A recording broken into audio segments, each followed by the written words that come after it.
What's up, Internet? Welcome to the YieldTomato channel. I am now bringing you our second dose game pickups for 2015. This one was an interesting one. One of these I got online because finding it's almost impossible. I'm going to start with it because it's the biggest thing. The Dragon Quest PlayStation 2 controller from Hori. Yes, Hori. This is an incredibly impractical controller. It is just... It's an absurdity to hold in your hands. I held one in my hands back when these were new. It was not comfortable, but it is an adorable controller, and it is very well made, not in the respects of use, but in the respects of a collectible. I mean, it's like a perfect little statue piece, if nothing else.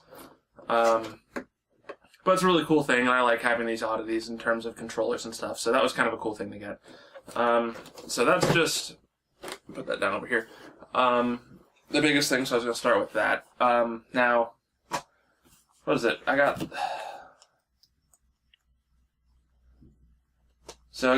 11 games over here.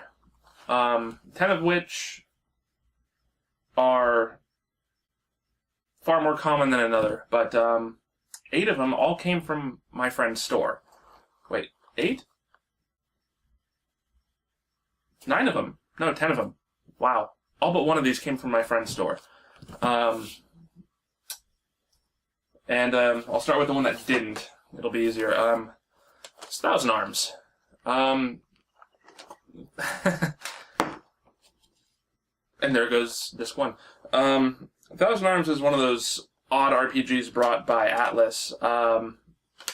Basically, you're a lecher, if you will. You're a womanizing individual who crafts weapons using relationships to add additional powers. Very, very strange. But overall, it was fairly well received at the time. But dating sims are always an interesting thing to me, especially when they end up coming to America, because so very few of them did on console, and that's technically what this is. So I figured, why not? That, and I like Atlas RPGs, I mean, Persona, and all that. So yeah, that was kind of a cool thing. This is the only one that did not come from my friend's store. Now, let's go on to these here. Got a couple of Xbox original games. Still Life I got because it reminded me in appearance a lot of Dreamfall, only more of a murder mystery thing, and it's an adventure game, and I like adventure games a lot. Actually, one of my favorite games on the Sega Saturn, or pardon me, Sega CD, is Snatcher.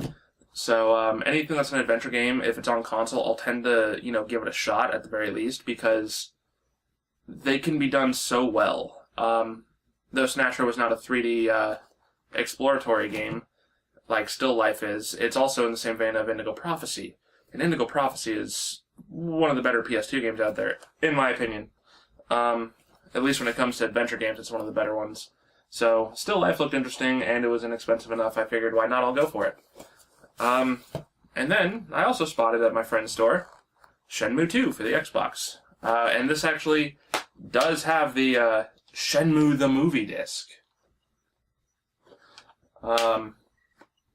As well as some kind of advertisement here behind the actual manual. But I had the first Shenmue game. Once again, it's an adventure game, so I snagged it for that purpose, and because it's regarded as a pretty good game. A lot of these things end up going overlooked because they weren't I don't want to say conventional.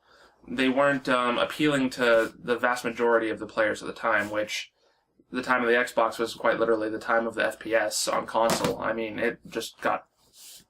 Halo, Killzone, Pariah. Is it Pariah? I think it was Pariah. That was an Xbox shooter, I think. Then you got Black, and the Call of Duty games started taking off, at the end of that era. And then 360. Oh my god, Xbox 360 and Call of Duty.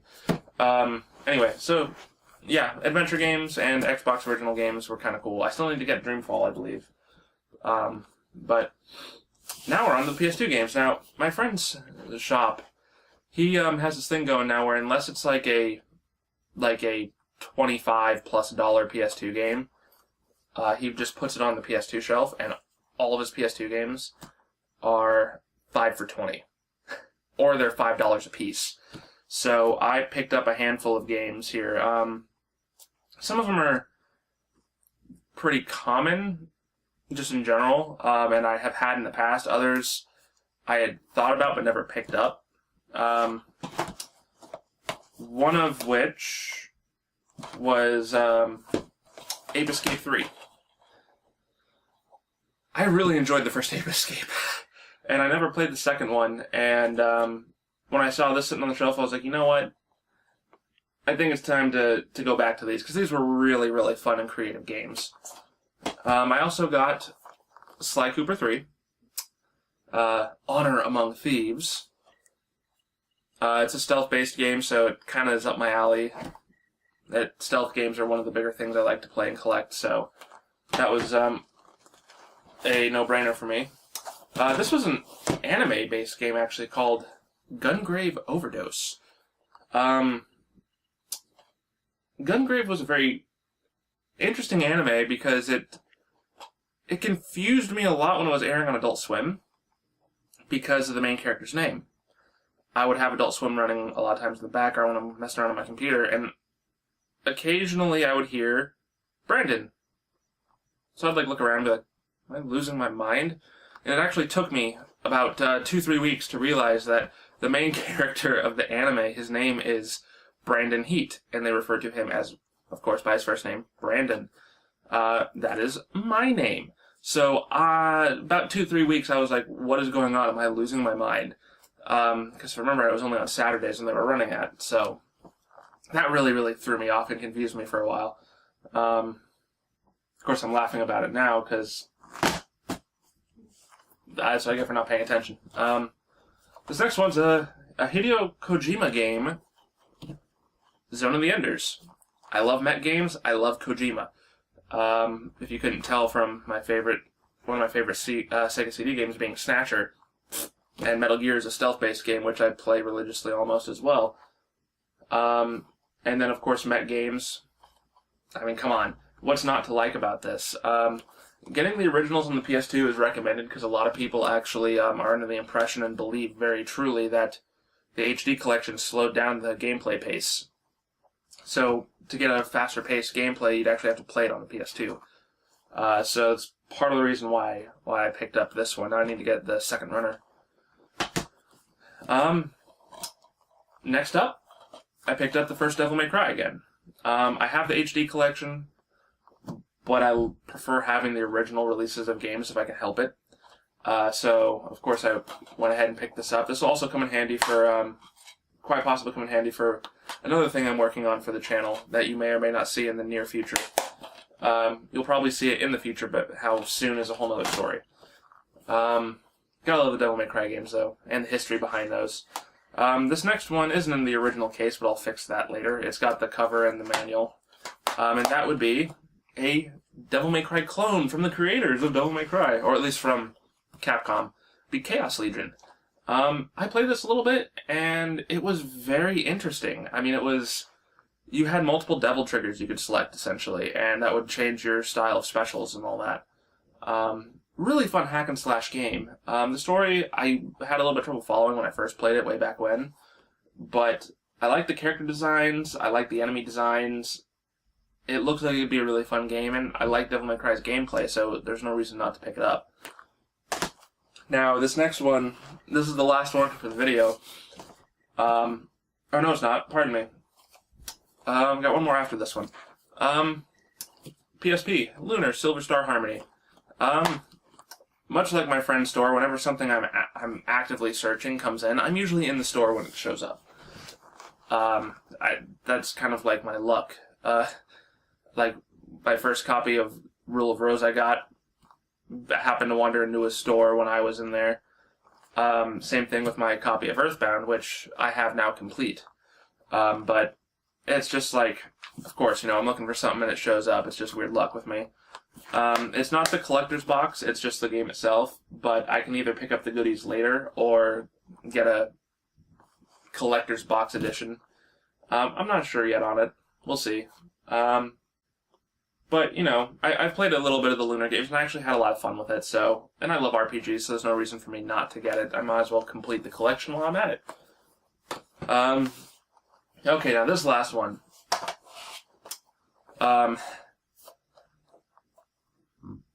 Go figure. Something... It's usually the more expensive things that show up at the shop.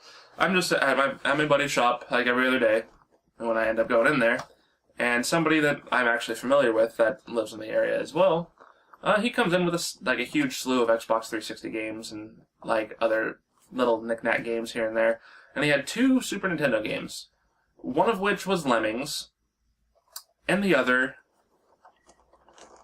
was e.v.o, The Search for Eden. He knew exactly what it was. He knew how hard it was to guess. I mean, the guy's not an idiot. He'd been holding on to it because it was a favorite of his from his childhood. But he was getting rid of some stuff, trying to lighten the load so he can get a car and all this other stuff. Anyway, end result being, I saw this, I picked it up, and there was no getting this out of my hands at that point.